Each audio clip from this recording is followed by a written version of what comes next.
अगला कहलाता है कला अनुसंधान।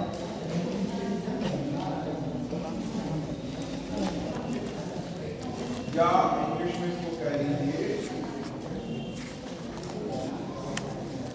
Research of structure.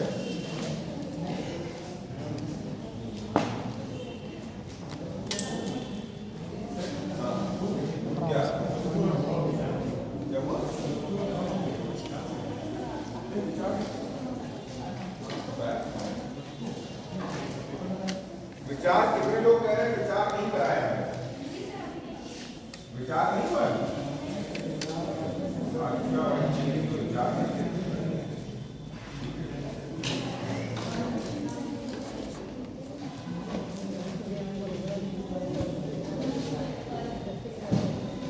वैसे मुझे जहां तक जैसा मैंने कराया था इसका संकेत किया है।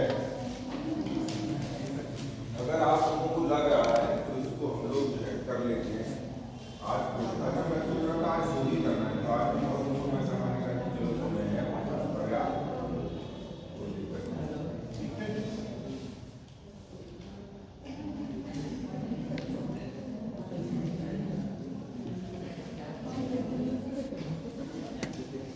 चलिए इसी से हम लोग भाषा अनुसंधान से आगे बढ़ेंगे और जब बात करेंगे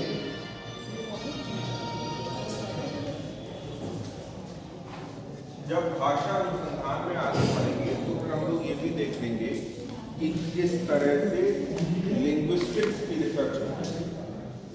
क्योंकि ये ध्यान रखिए जो साहित्य में भाषा अनुसंधान है वो अलग ढंग का होता है और जो विशुद्ध भाषिक अनुसंधान है प्योर लैंग्वेज रिसर्च है वो अलग ढंग है। तो ये ध्यान रखिएगा कि जब हम लोग ये भाषा अनुसंधान पढ़ेंगे उसके बाद एक लेक्चर पूरा हम लोग भाषिक अनुसंधान। अभी जो है जैसे हम लोगों ने अब मार्कर यहाँ से लिखा नहीं था, कोई बात नहीं दिख रहा था। मैं ये कह रहा हूं कि आप लोगों ने जब साहित्य को पढ़ना शुरू किया तो कई सारे ऐसे थॉट्स के बारे में पढ़ा होगा जो हमेशा आप सुनते रहे हैं। जैसे एक प्राइम एग्जाम्पल जिसका मैंने हमेशा प्रयोग किया है, जैसे मार्क्सवाद, रोमांटिसिज्म, एक विशुद्ध एक तरह से आइडियोलॉजी है और दूसरा जो है एक तरह से लिटरेरी आइडियोलॉजी कह लीजिए, विशुद्ध साहित्यिक बात है रोमांटिसिज्म, जिसको हिंदी में कुछ लोगों ने स्वच्छंदतावाद नाम भी दिया। ठीक,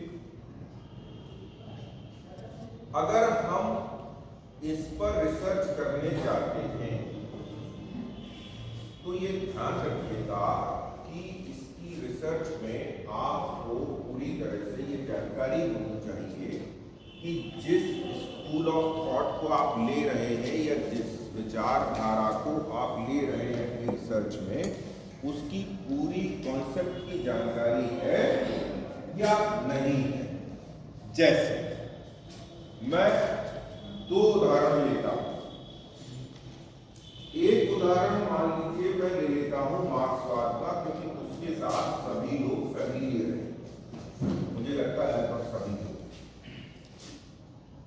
दूसरा उदाहरण अगर मैं लूंगा तो मैं उदाहरण ले लेता हूं दूसरा अद्वैतवाद का। ये संस्कृत वालों की सुविधा के लिए है क्योंकि वो इस तरह की रिसर्च से ज्यादा हो। तो एक हम ये बंद करिए। तो ये दो स्कूल ऑफ थॉट्स लेकर के हम लोग चलते हैं। फिर मैं इसको बताऊंगा आपको कि कैसे आप जो है इसको और स्कूल ऑफ थॉट्स के साथ में भी जोड़ सकते हैं। आप हमेशा सुनते होंगे, प्रायः सुनते होंगे हिंदी वाले, जैसे अंगीय पर अस्तित्ववाद का प्रभाव है, एक्सटेंशनलिज्म का। ठीक है, इसी तरह से इंग्लिश में भी इस तरह की थ्योरीज आती हैं कि उन पर जो है इसका इस स्कूल ऑफ थॉट का प्रभाव है। जब आप इस तरह की रिसर्च करते हैं तो ये ध्यान रखिएगा, वो आएगा आपका विचार अनुसंधान।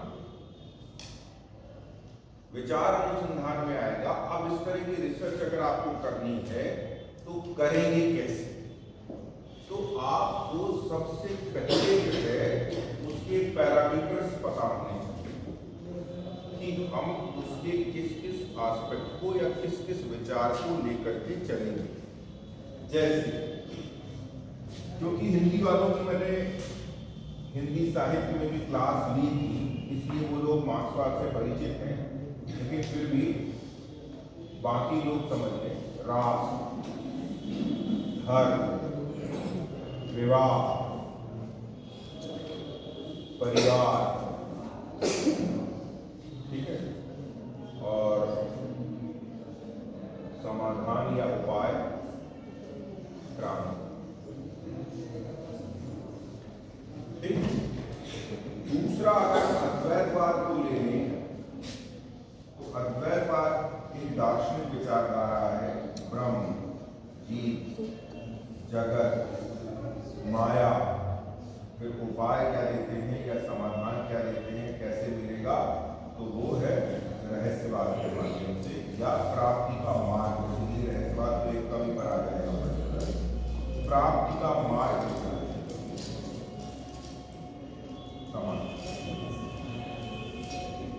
अगर हम ये दो स्कूल ऑफ थॉट्स लेकर के चले, मैं एक साथ लेके चल रहा हूं, मुझे लग रहा है सब लोग जुड़ पा रहे होंगे, ठीक है। अगर आपको कोई भी विचार से संबंधित या कोई भी विचारधारा से संबंधित शोध करना है तो ये ध्यान रखिए कि हम उसके की पॉइंट्स हैं या जिस एस्पेक्ट को लेकर के चलना चाहते हैं वो स्पष्ट होना चाहिए हमारे सामने। अगर हम सबसे पहले मार्क्सवाद को लेंगे तो मार्क्सवाद में क्या है भाई? राष्ट्र, धर्म, विवाह, परिवार, ये और भी पैरामीटर्स हैं, मैं सिर्फ इन्हीं की बात नहीं कर रहा हूं, ये मैं आपको समझाने की बात कर रहा हूं। तो मान लीजिए आपने कोई राइटर या थिंकर ले लिया, तो आपने कोई राइटर या थिंकर लिया या कोई फॉर्म ऑफ लिटरेचर, कोई साहित्यिक अनुसंधान करने के लिए साहित्य का कोई भी एक स्वरूप ले लिया, उपन्यास ले लिया, विधा या मान लीजिए कविता ले लिया या नाटक ले लिया, कोई भी, ठीक, या एक पर्टिकुलर एरा ले लिया, कोई भी। मैंने आपसे कहा कि आपका जो साहित्य है उसका सबसे महत्वपूर्ण अंश है सीमांकन।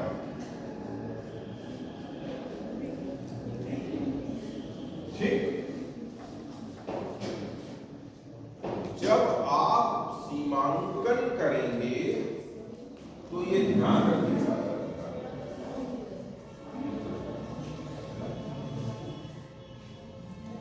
जब आप सीमांकन करेंगे,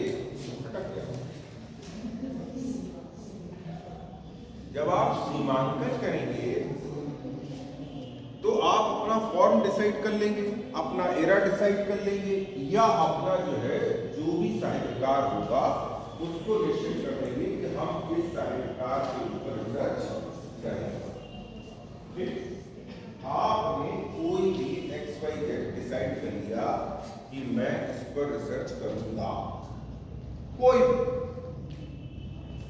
अब आपकी हाइपोथेसिस क्या होगी? आपने जब रिव्यू लिटरेचर पढ़ा,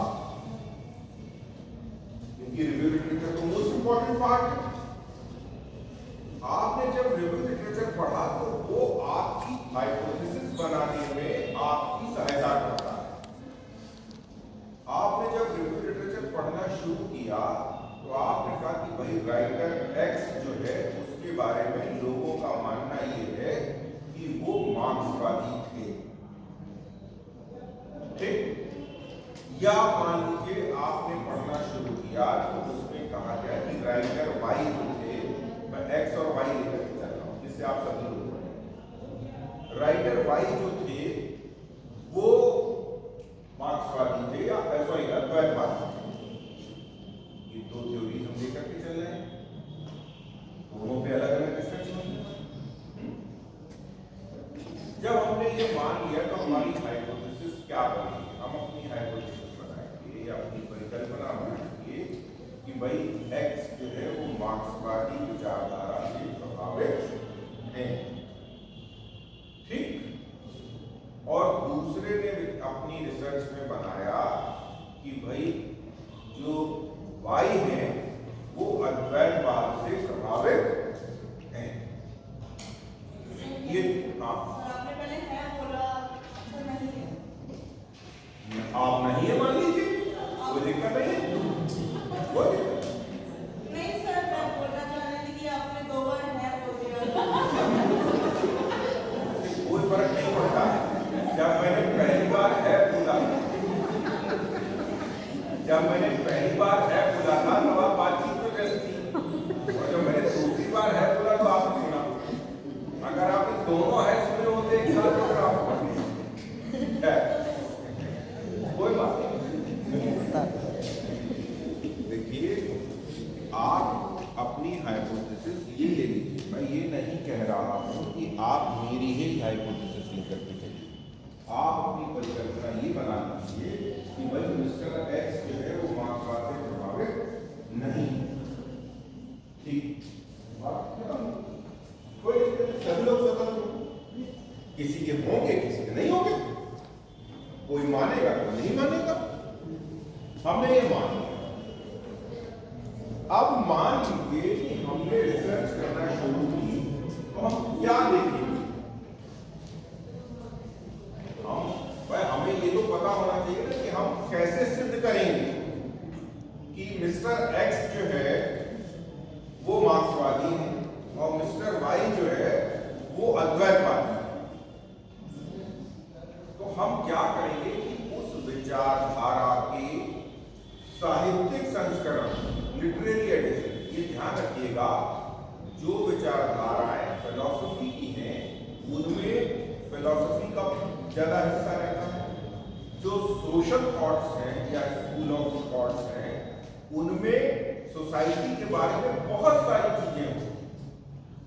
आप उसमें से जो उसकी लिटरेरी एडिशन है उस लिटरेरी एडिशन को उठाएंगे, उसके जो पैरामीटर्स हैं उसके आधार पे अपना चैप्टराइजेशन करेंगे, ठीक। अब जब आपने चैप्टराइजेशन कर लिया, ठीक है, तो उस चैप्टराइजेशन के आधार पर उसके साहित्य को आप पढ़ना शुरू करेंगे और उसको सिद्ध करेंगे कि है या नहीं है। कैसे? अब पहले मान लीजिए हम लोगों ने ले लिया ये मेरे बगल में थोड़ा पास में इसको लिया। पहली चीज तो ये बताइए कितने लोगों को ये पता है कि अद्वैतवाद होता क्या है? कितने लोगों को ये पता है? सर समझ आ रहे हैं? हाँ, सब समझ आ रहा। आप जो कह रहे हो सब समझ में आ रहा। हाँ, अद्वैतवाद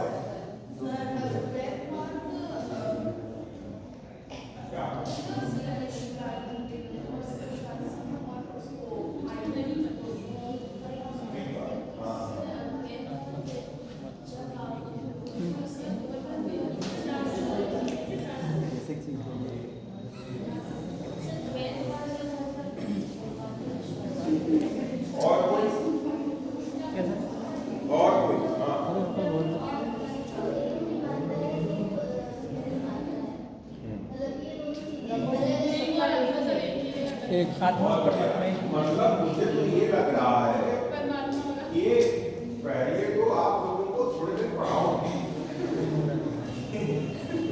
भैया, सुनो ध्यान से। पहले में इसका मतलब ठीक मैंने सही समय पर प्रश्न पूछ लिया क्योंकि आप लोग तो पूछ रहे हैं। अब सुनिए, देखिए, जब भी आप किसी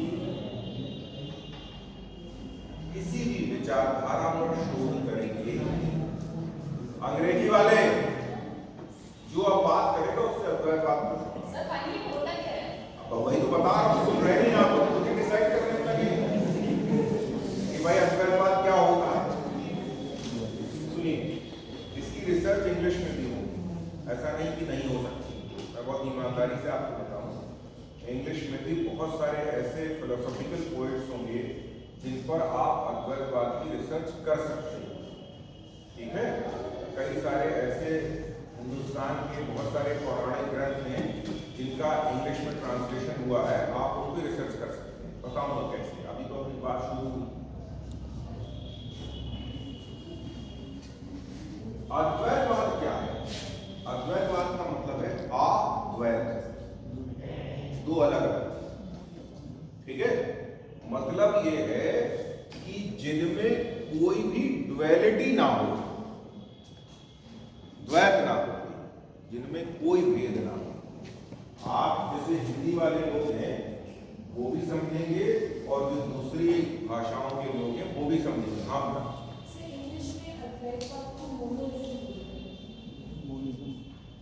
जो भी टर्मिनोलॉजी होती है, ठीक है, फिलोसफी, वो मैं क्या कह रहा हूँ, देखिए ऐसा है, मैंने इंग्लिश बुक्स भी पढ़ी, ऐसा नहीं, हमेशा ध्यान रखिए जो टर्मिनोलॉजी होती है वो ऐसे ठीक है, वो उसका ट्रांसलेशन यूज नहीं होता कहीं पे, ये ध्यान रखिए।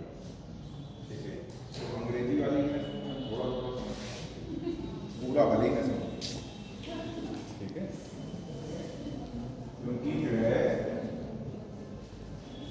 ये जानकारी मुझे प्राप्त हुई टर्मिनोलॉजी वाली जब मैंने एक IGNCA के लिए इन बुक ट्रांसलेट की था, तो मैं अंग्रेजी समझता हूँ थोड़ी थोड़ी।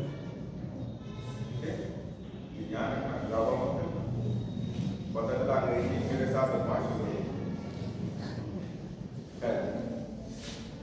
अच्छा, हिंदी वालों को लेकर के सबसे पहला जो परसेप्शन था, सबसे पहला जो परसेप्शन होता है वो यही होता है कि हिंदी वाले अंग्रेजी नहीं समझते। ये अंग्रेजी वालों को ही बहुत लगता है। मैं आप लोगों की बात नहीं कर रहा हूँ, आप लोगों की बात अलग है। ठीक है, मैं उनकी बात कर रहा हूँ जो अंग्रेजी जीते। जैसे एक प्रसंग है कि मैं एक बार गया दिल्ली,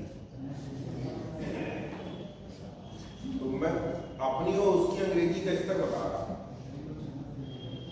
तो मैं उसमें गया, वो डोमिनो मैं गया, तो जो वहां पे जो लड़का दे रहा था वो इंग्लिश में बोल रहा था, तो मैंने कहा ठीक बात। मैंने जब उसकी अंग्रेजी सुनी तो मैंने कहा कि भाई इसके साथ तो मैं कॉम्पिटिशन कर नहीं सकता।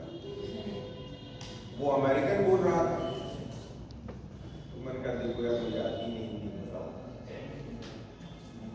तो मेरा काम चल गया, नहीं गड़बड़ हो जाती, मेरी पोस्ट मिल जाती।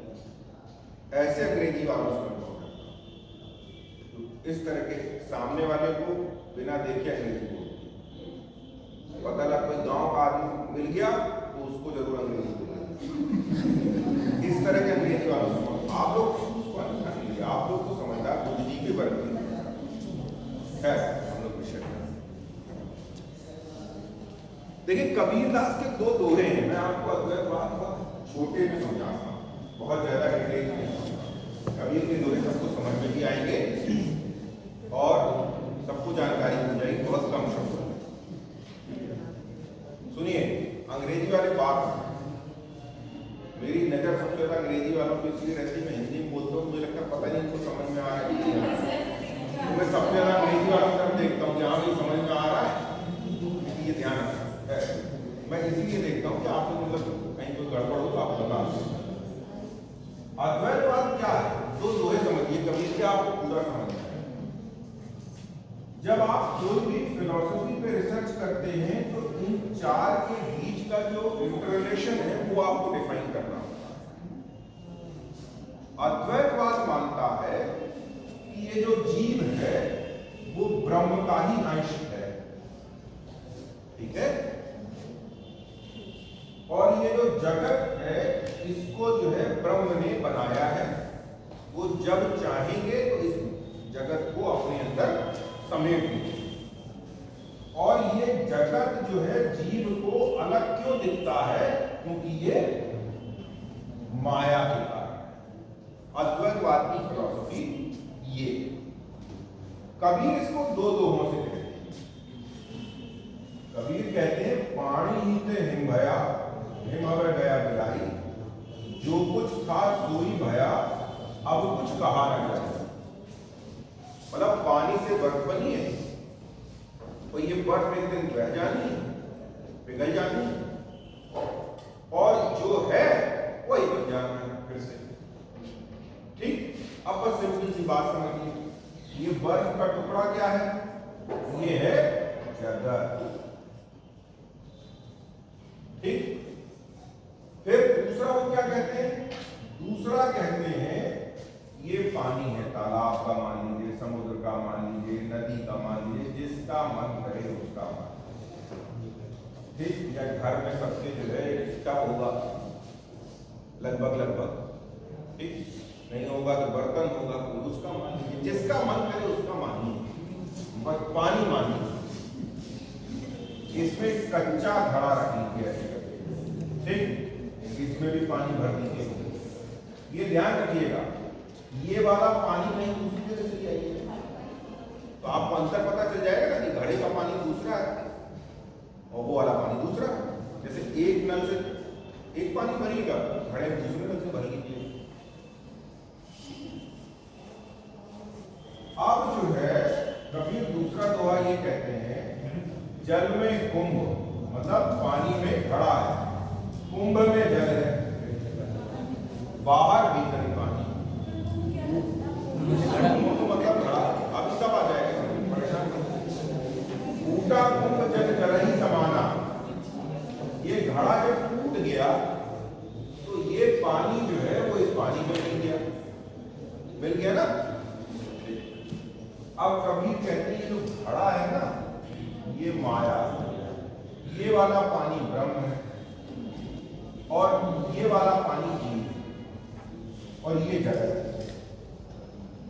बर्फ पिघली,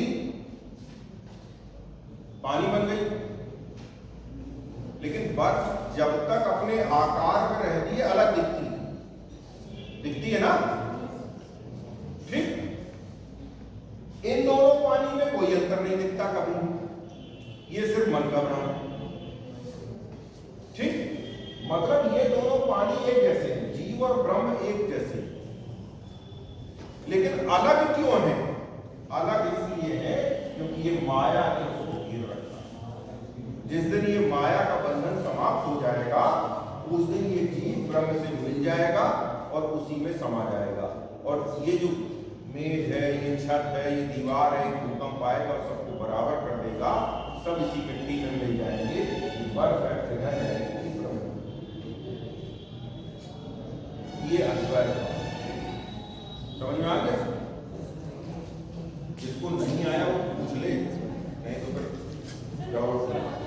हाँ, तुम घड़ा जो है वो माया, हाँ, घड़ा जो है वो माया, जब घड़ा टूट जाएगा, माया का बंधन टूट जाएगा, उस दिन जो है आप क्या हो जाएंगे? ब्रह्म से।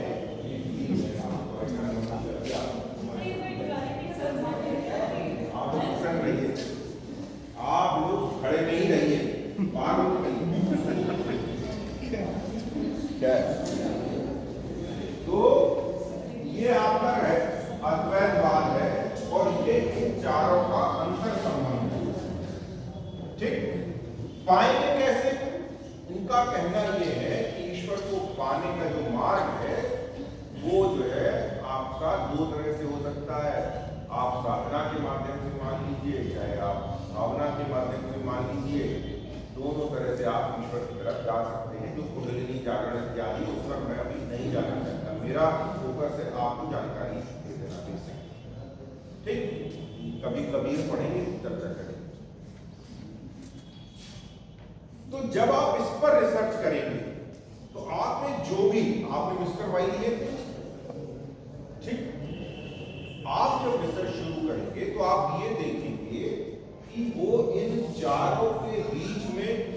सा अंतर संबंध स्थापित कर रहे हैं। जो इंटर रिलेशनशिप है इन चारों के बीच की, वो क्या है? ठीक, जब आप ये रिलेशनशिप एस्टेब्लिश करेंगे, अगर वो यही फॉलो करता है तो वो अद्वैतवाद है। अगर वो इसको फॉलो नहीं करता है रिलेशनशिप को, तो वो अद्वैतवाद, वो आपका कंक्लूजन हो जाएगा। अगर आपने हाइपोथेसिस में माना है कि अद्वैतवाद का प्रभाव है और आपको अल्टीमेटली लगता है कि अद्वैतवाद का प्रभाव है, तो आप ये है। अगर आपको लगता नहीं है तो नहीं है। अगर आपको लगता नहीं अद्वैतवाद के अलावा उन्होंने और भी दर्शनों को फॉलो करना शुरू कर दिया है, बीच बीच में और भी आए हैं, तो फिर आप उसको भी डिस्क्राइब करिए कि सिर्फ अद्वैतवाद का प्रभाव नहीं। ये देखिए तीनों शब्दों में अंतर है। आपने हाइपोथेसिस ली कि मिस्टर वाई पर अद्वैतवाद का प्रभाव है। आपने जब एनालिसिस किया तो आपने देखा कि अद्वैतवाद का प्रभाव है, आपका रिजल्ट आया अद्वैतवाद का प्रभाव है। आपने देखा कि उन्होंने इन चारों का अंतर संबंध बिल्कुल इसी तरह से स्थापित नहीं किया है जैसा अद्वैतवाद मानता है। ठीक, तो फिर आप कहेंगे कि अद्वैतवाद का प्रभाव नहीं है। लेकिन अगर उन्होंने इन चारों के बीच में कुछ इस तरह का इंटर रिलेशनशिप एस्टेब्लिश किया है कि 2 या 3 के बीच में तो मानते हैं, 1 के बीच में नहीं मानते, तो आपका जो कंक्लूजन होगा वो आप लिखेंगे कि नहीं, ये नहीं है। क्लियर है बात? जैसे हाँ, 2 या 3 अगर मिल रहे हैं कि है, और अगर थर्ड वाले में कि नहीं है प्रभाव, तो आप लिखिए आंशिक है और इस बिंदु पर मतभेद है, या इस बिंदु पर वो पेपर करते हैं। मैं एग्जाम्पल दे देता हूं। जैसे बहुत सारे विद्वानों ने लिखा कि कबीर पर जो है इस्लामिक एकेश्वरवाद का प्रभाव, बहुत से विद्वानों ने लिखा। सुन लीजिए ध्यान से, स्मृति चौहान, बातचीत मत करिए, नहीं तो आगे बैठा दूंगा, पढ़ाऊंगा क्लास उसी तरह से जैसे हिंदी मीटिंग पढ़ाता हूँ, ये गड़बड़ नहीं करूंगा। ठीक है, तो मान लीजिए अगर आप, जैसे बहुत सारे लोगों ने कहा कि इस्लामिक एकेश्वरवाद का प्रभाव है, मैं आपको बता रहा हूं, जैसे आपका कंक्लूजन आपने तो निकाला है, इनका कहना ये कि थोड़ा प्रभाव है, थोड़ा नहीं है, तो फिर क्या करेंगे, तब फिर कंक्लूजन कैसे देंगे, उसके लिए मैं आपको बता रहा हूं। तो हम क्या करेंगे, हम इसको एस्टेब्लिश करेंगे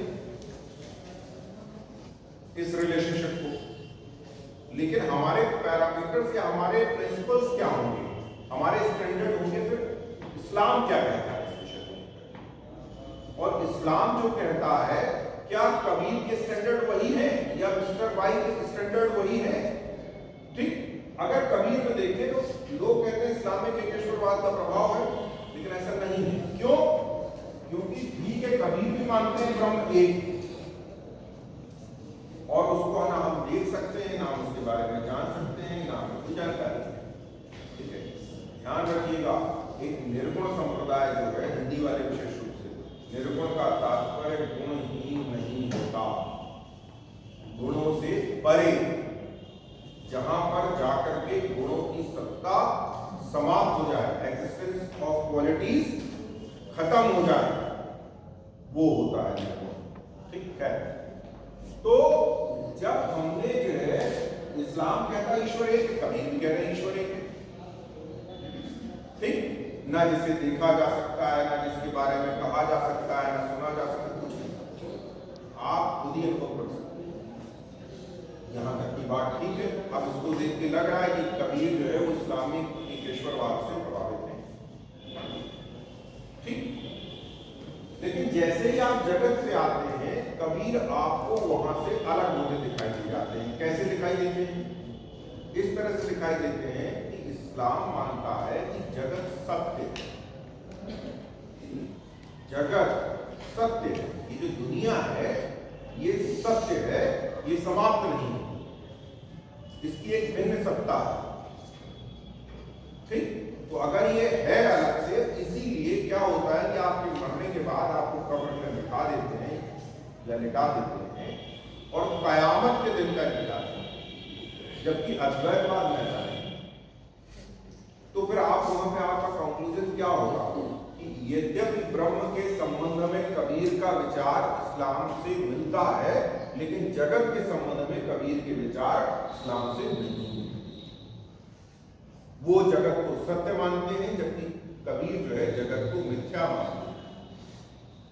स्पष्ट? तब आपका कंक्लूजन चेंज हो गया। आप खोजने क्या गए थे? इस्लाम का बताओ, यही तो खोजने गए थे, लेकिन वो मिला नहीं, तो हमने अपने कंक्लूजन वो दिया। यही हमारी रिसर्च है। क्लियर है बात? किसी कोई परेशानी हो तो बताया। इसी तरह से मार्क्सवाद पर जब आप करेंगे तो उसमें भी आपको पता होना चाहिए कि मार्क्सवाद जो है वो राष्ट्र के कॉन्सेप्ट में बिलीव करता है कि नहीं करता है।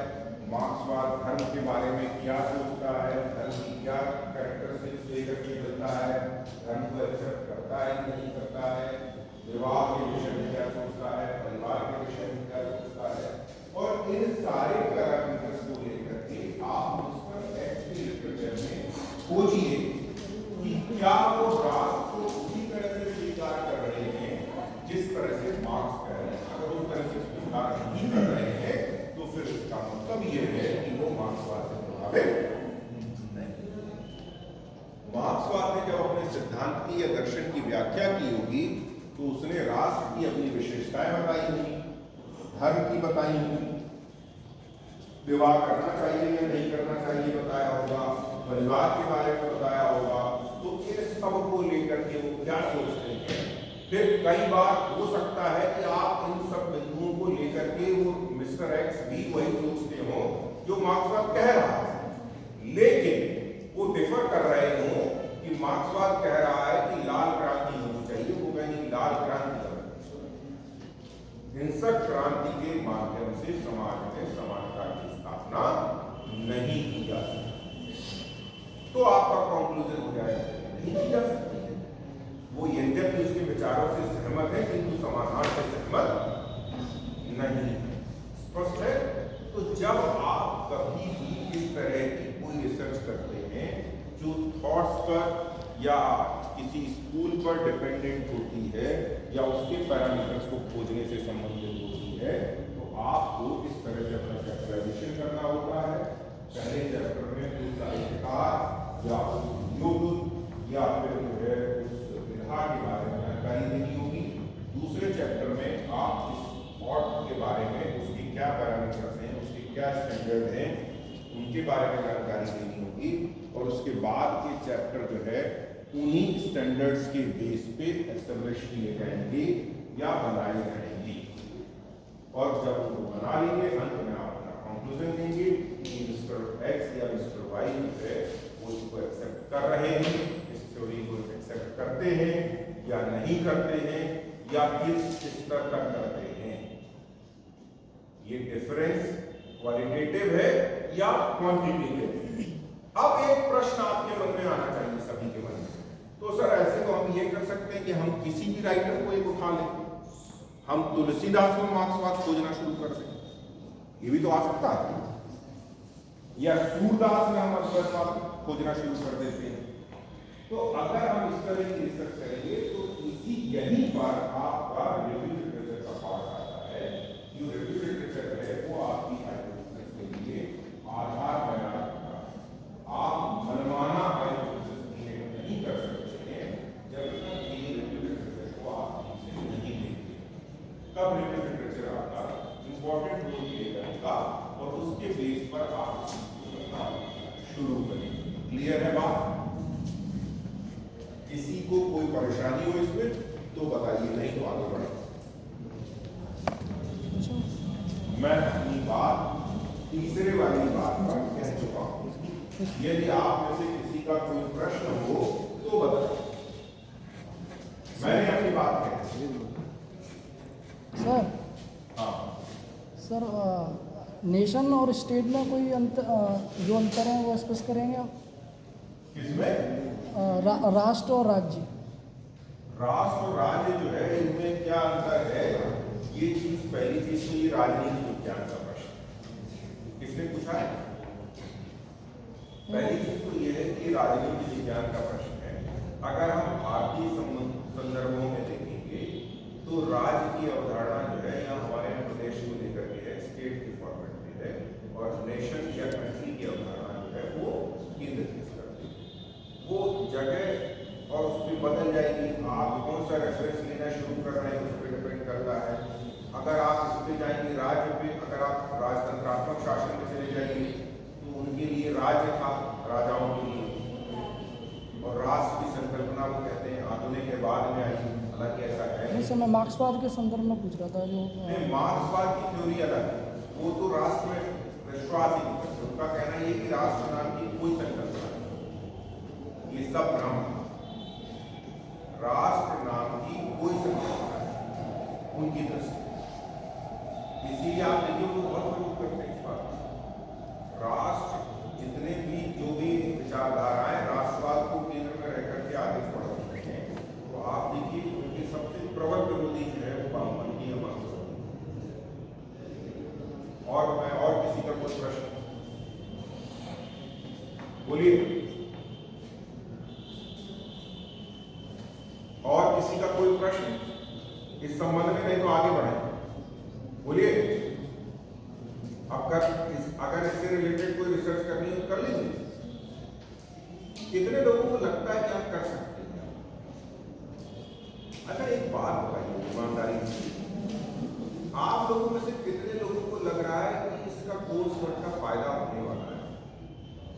कितने लोगों को लगता है? सबको लग रहा है? कुछ को नहीं। इनका कहना है यार देखिए बस सबको बंद करें तो क्या करें? फिलहाल हम लोग आगे बढ़ते हैं। हाँ बिल्कुल कम करें, आगे बढ़े हम लोग। देखिए अब ये सबसे आसान रिसर्च,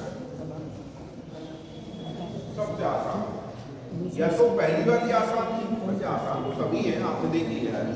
एक बार अगर आपको पूरा तरीका समझ में आ जाता है, फॉर्मेट समझ में आ जाता है रिसर्च का, तो सारी रिसर्च आसान है। कोई रिसर्च कठिन नहीं है। हमारे मन में ये भ्रम रहता है आखिरी में जो रिसर्च करेंगे हम लोग भाषा से रिलेटेड, वो थोड़ी कठिन रिसर्च होती है। क्यों होती है वो बताऊंगा। कला अनुसंधान क्या है? Research of structure. आप देखते होंगे कि जैसे क्या होता है हिंदी में, आपने कोई कविता पढ़ी तो आप रस, छंद, अलंकार, भाषा, काल, दोष, बिंब, प्रतीक ये सब सुनते हैं। अंग्रेजी वाले पढ़ते हैं वो स्टैंजा, पैराग्राफ सब होता है। आप लोग क्या भी हाइपरबोल ये सब अलंकार प्रकार नहीं होते। तो ये जितनी भी चीजें हैं, अगर आप इसकी खोज कर रहे हैं तो वो कला, कविता। जब यही चीज आप नॉवेल में या किसी ड्रामा में या किसी जो है और विधा में करते हैं, तो उस पर्टिकुलर फॉर्म ऑफ लिटरेचर या उस विधा में कुछ चीजें होती हैं, उसके कुछ स्टैंडर्ड होते हैं। जैसे मैंने आपको कथा वस्तु में बताया था, उसमें बताया था कथा वस्तु वाले कथा वस्तु, संवाद, योजना, देश काल, वातावरण, भाषा शैली, ये सब चीजें जितने भी पैरामीटर्स हैं उसको लेकर के रिसर्च करते हैं। तो जब उसकी स्ट्रक्चर, उस पर्टिकुलर फॉर्म के स्ट्रक्चर की क्या कैरेक्टरिस्टिक्स होंगी या उसकी क्या विशेषताएं होंगी, और क्लासिकल जो थॉट्स हैं या कह लीजिए क्लासिकल थ्योरीज हैं, उनमें उस पर्टिकुलर फॉर्म को लेकर के क्या सोचा जा रहा है, ठीक है? उस पे जब आप रिसर्च करते हैं तो वो कहलाती है कला अनुसंधान या रिसर्च ऑफ स्ट्रक्चर, जो भी उसके फॉर्मल कैरेक्टरिस्टिक्स। अब इसमें क्या हुआ कि इधर थोड़ा चेंज होना शुरू हुआ। चेंज होना कैसे शुरू हुआ? जब ग्लोबलाइजेशन हुआ तो बहुत सारी चीजों में परिवर्तन हुआ, बहुत सारी चीजें चेंज हो गई, ठीक है? जैसे अंग्रेजी वालों को क्या पता है? अंग्रेजी वालों को पता है ड्रामा, ये तो पता ना, टाइप्स ऑफ ड्रामा भी होता है। क्या होता है? तैयारी नहीं, मैं इसलिए पूछ रहा हूँ।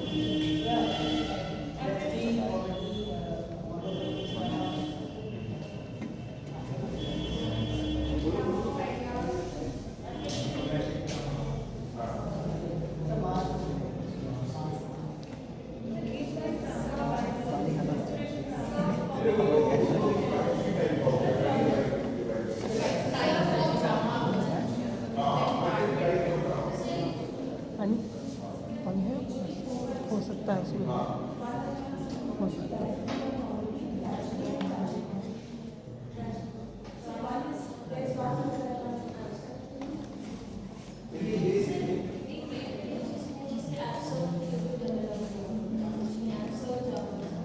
देखिए, आप जितनी ये जो चीजें आप बता रहे हैं, कमेटी या ट्रेजरी, तो ये ध्यान रखिए, ये चीजें जो है ये बेसिकली संवेदना से संबंधित है।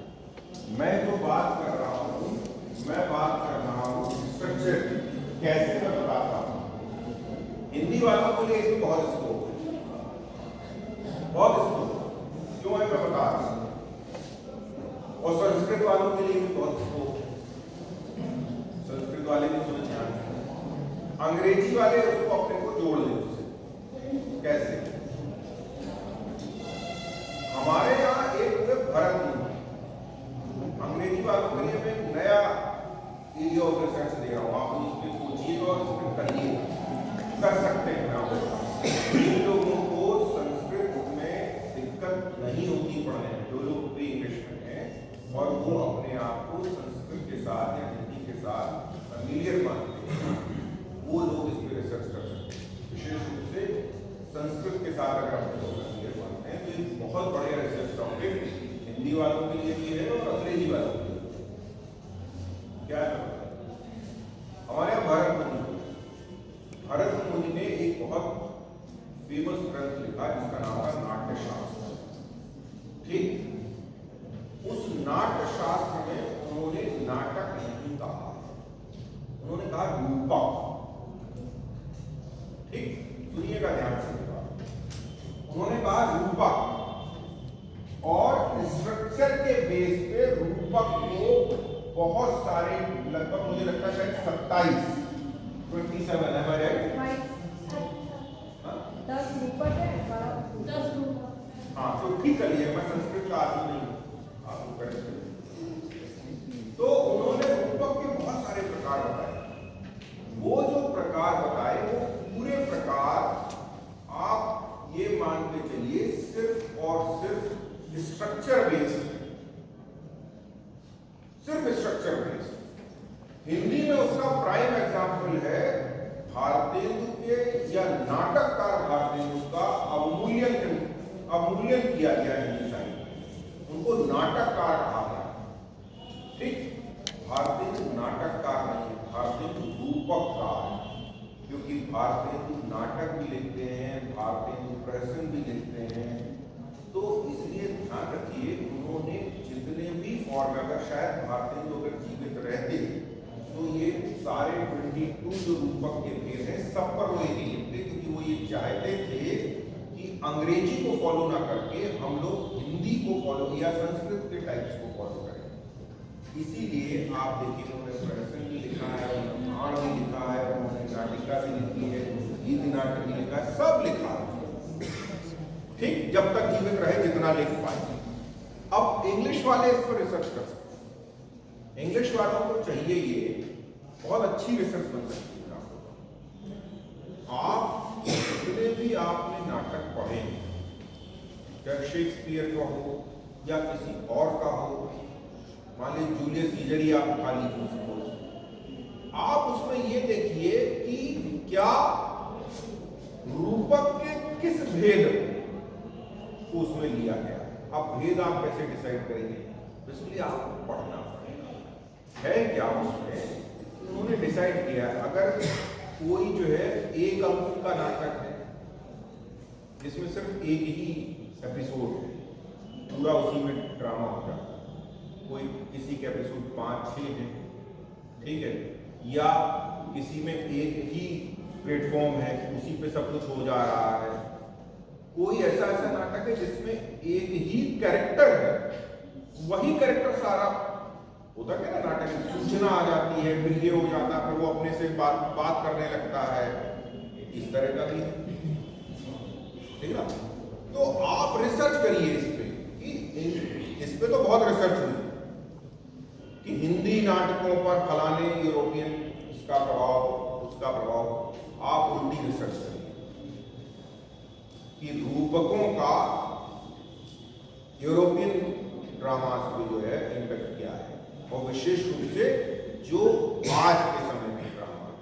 क्यों कह रहा हूं मैं ऐसा, उसको बता रहा हूं मैं ऐसा इसलिए कह रहा हूं क्योंकि यूरोप में हमारा जितना संस्कृत साहित्य है उसका ट्रांसलेशन हुआ है बहुत बड़े पैमाने पर, ठीक है।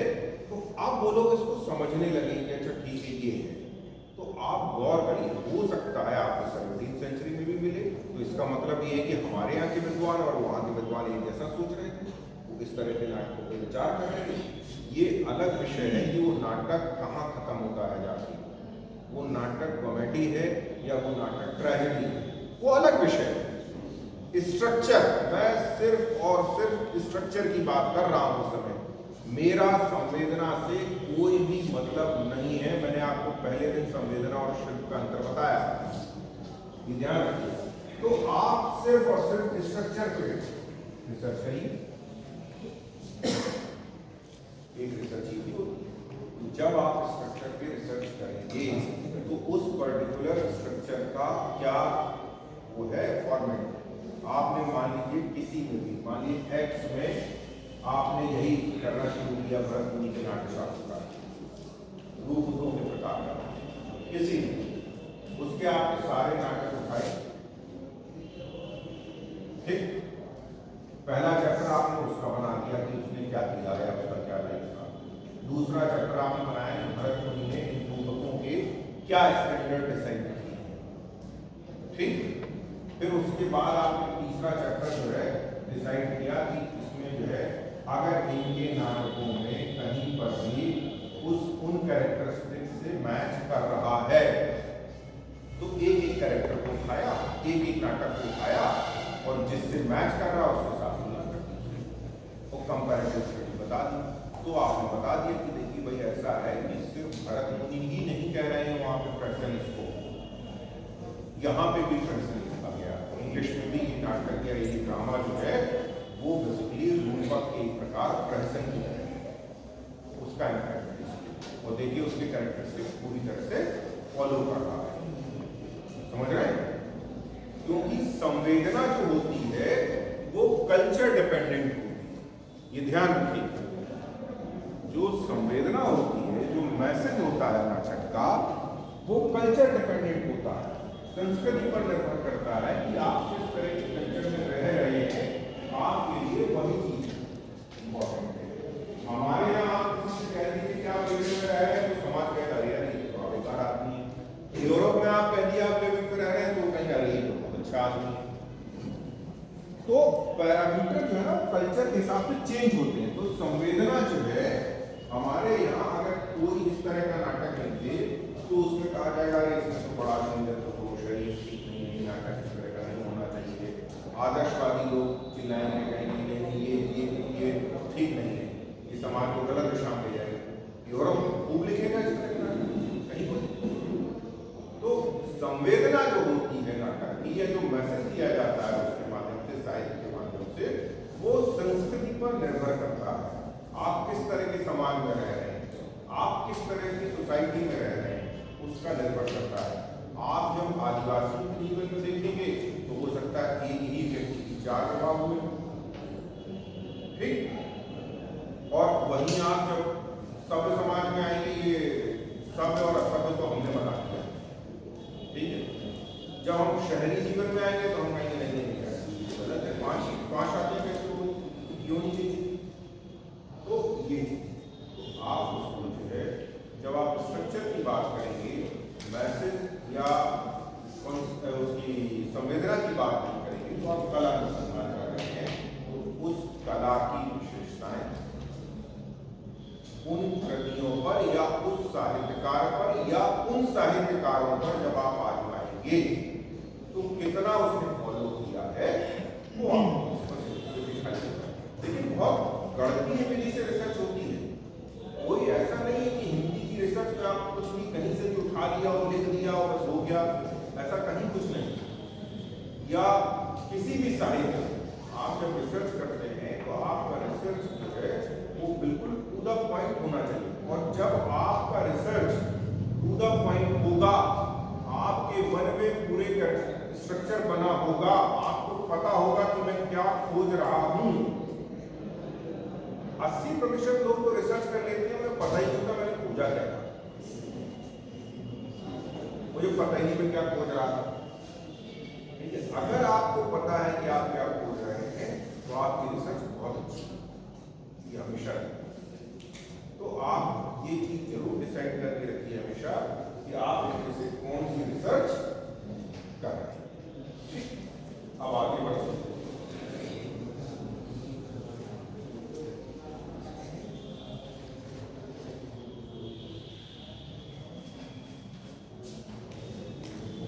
यहां तक कोई प्रश्न हो तो आप मुझे बताएं, पूछ लें मुझसे, मैं तुमको आगे बढ़ूंगा। बोलिए, यहां तक में किसी के पास कोई प्रश्न हो तो बताएं।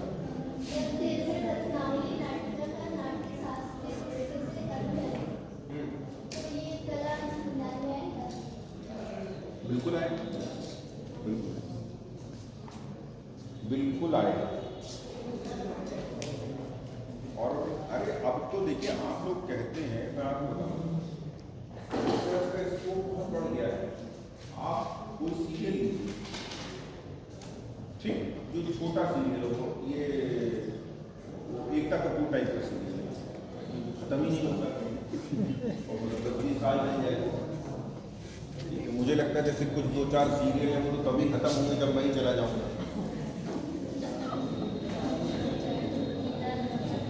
तो अब उस टाइप का सीरियल ना लेकर के अगर आप कुछ छोटा सा एक दो, जैसे पहले आते थे छोटे छोटे से सीरियल्स आते थे, उनको आप देखिए होगा, जैसे पंचतंत्र की कहानियों का मान लीजिए, मैं कह रहा हूँ कि नाटक जो रूपांतर हुआ नाटक, या मान लीजिए आपका जो है बहुत अच्छी रिसर्च कर सकते हैं आप, जो ये शेक्सपियर के जितने भी नाटक हैं उनका हिंदी ढंग से रूपांतरण हुआ, आप देखिए, चाहे वो तारा हो और एक और बनी या 3-4-5 नाटकों का हो चुका है।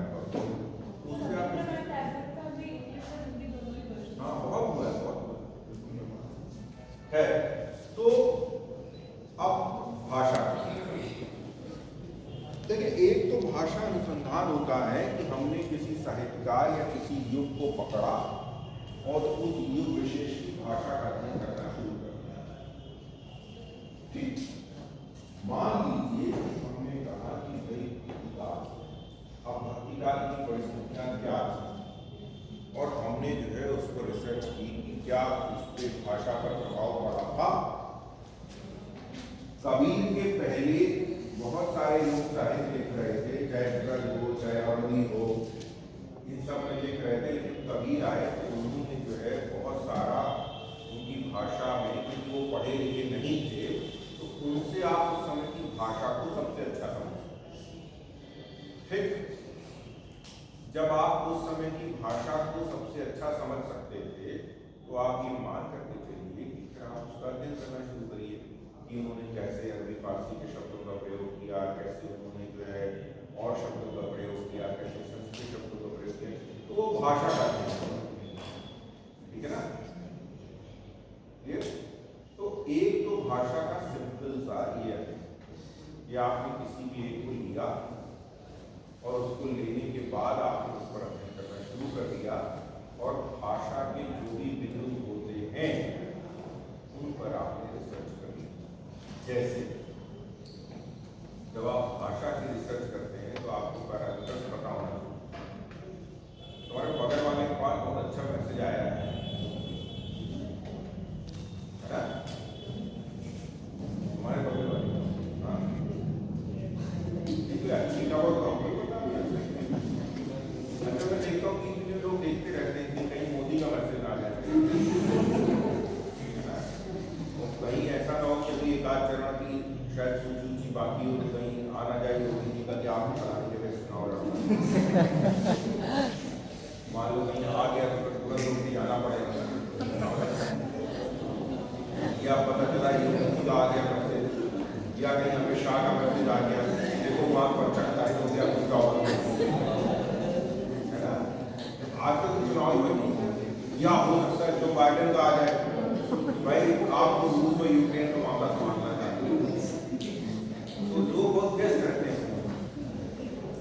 बनता नहीं भाई, देखते रहते हैं, पता नहीं किस समय आ जाए,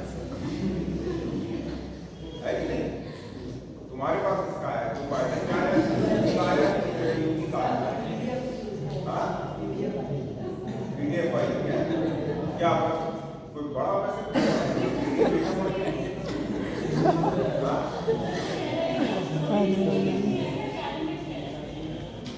अरे भाई कहीं से भी आए तो मतलब वो इतनी जरूरी है आपके लिए कि उसका उत्तर देना आपको तुरंत तत्काल आवश्यक है। अगर तत्काल उत्तर नहीं दिया कहीं तो कहीं ये देश और धरती पर न जाए। रिसर्च तो होती रहेगी बात भाई, रिसर्च तो तभी हो पाएगी ना जब दुनिया बचेगी। क्यों भाई? रिसर्च तो तभी हो पाएगी ना जब दुनिया बचेगी, है कि नहीं? दुनिया बिना बचाए कैसे रिसर्च? इसलिए वो मैसेज पढ़ना बहुत जरूरी था। ठीक है, अब ऐसा कोई मैसेज आए तो हमें बता दें, हमें लगेगा कि हमने पूरे इम्पोर्टेंट आदमी है, ठीक है ना?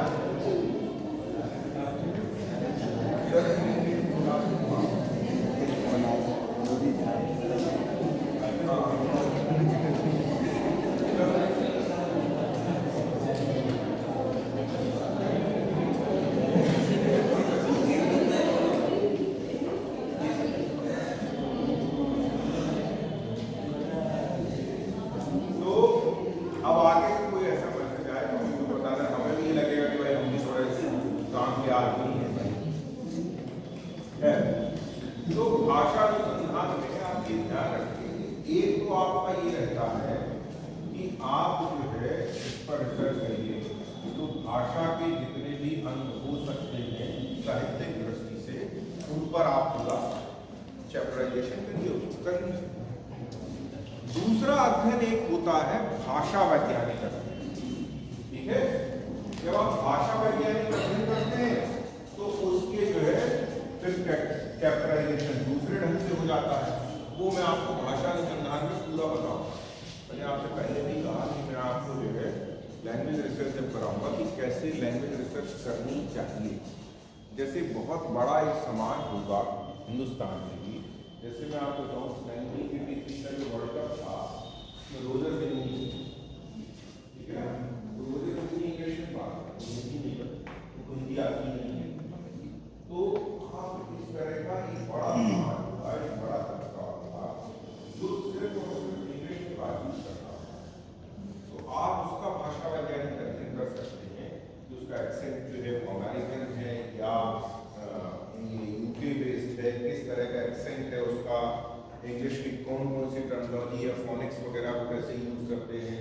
हिंदी वाले इस पर रिसर्च कर सकते हैं कि भाई भाषा वैज्ञानिक अध्ययन आप करेंगे, हम देखेंगे कि इसमें जो है कबीर जो भाषा लिख रहे हैं, अगर साहित्यिक भाषा वैज्ञानिक अध्ययन करना किसी साहित्यकार को लेकर के तो रिसर्च इस तरह से होगी कि आपने बनाया कि कबीर का जो वाक्य विन्यास है वो क्या मिलता जुलता है, किस भाषा से ज्यादा मिलता है, उनकी संयोजक चिन्ह किससे मिलते जुलते हैं, उनका शब्दकोश किससे मिलता जुलता है, तो ये चीजें आपको उसमें, ठीक है? तो जब इस तरह से करेंगे तो भाषा वैज्ञानिक अध्ययन हो जाएगा। फिर एक तीसरा प्योर लैंग्वेज रिसर्च होता है जिसमें आप क्या करते हैं कि आप पूरी तरह से जो है प्रयास करते हैं कि जो भी क्षेत्र हैं जिसको बेसिकली अगर आप भाषा वैज्ञानिक अध्ययन से और थोड़ा अगर अंदर ले जाएंगे तो कहते हैं रिसर्च ऑफ डायलेक्ट्स, जो बोलियों पर रिसर्च होती है कि आपने देखा कि अच्छा ठीक है यहाँ से यहाँ तक इस तरह की बोली है, यहाँ से यहाँ तक इस तरह की बोली है, और उस पर किस प्रकार से रिसर्च करनी है हमको, वो फिर रिसर्च हो जाएगी। और वो जो बोली पर पर्टिकुलर रिसर्च होगी तो वो बोली जिस भाषा से निकली है, जिस लैंग्वेज से, उस लैंग्वेज की क्या स्टैंडर्ड है, इस पे आपको ध्यान देना होगा और उन स्टैंडर्ड्स को ध्यान में देते हुए रिसर्च करनी पड़ेगी। इसमें ध्यान रखिएगा। फिर ये फील्ड रिसर्च के फॉर्मेट में चलेगा कि लैंग्वेज से रिलेटेड फील्ड रिसर्च कैसे होगी। हिंदी वाले बोलियों पर रिसर्च कर सकते हैं, इंग्लिश वाले लोगों को बोलियों पर रिसर्च करने में थोड़ी समस्या आएगी क्योंकि यहाँ उस तरह का नहीं है। लेकिन अगर आप अपने विषय के अच्छे विद्वान बनना चाहते हैं तो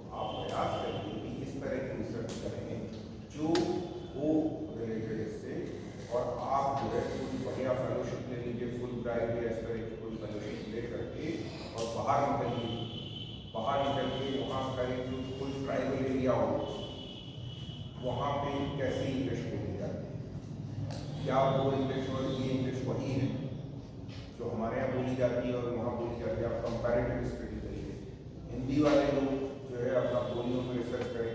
जैसे हमें क्या मालूम, हमको इतना सच मालूम है कि हिंदी में भैया देखो ऐसा है कि एक हो गई बुंदेली, ठीक, क्या आपको मालूम है बुंदेली की भी कई सारी उप बोलियाँ हैं। जैसे ये जो जालौन और हमीरपुर वाला क्षेत्र है, राठौरा बोली जाती है, ठीक है, लोधंती बोली जाती है। आपको नहीं मालूम, बहुत छोटा छोटा सा एरिया होता है, वो बहुत माइन्यूट चेंजेस होते चलते हैं। फिर जब आप एक समग्र देखते हैं तो उसका पूरा व्याकरण जो है वो तो बुंदेली का होगा, लेकिन बहुत सारे छोटे छोटे से चेंजेस, उन छोटे छोटे चेंजेस की रिसर्च जब आप करेंगे तो फील्ड रिसर्च, उसको मैं आपको बताऊंगा कि लैंग्वेज पर फील्ड रिसर्च किस तरह से की जाती है, वो आपको भाषा क्लियर है। मेरी बात किसी को कोई परेशानी हो तो उसको बताएंगे। तो मेरे टाइप्स ऑफ रिसर्च समाप्त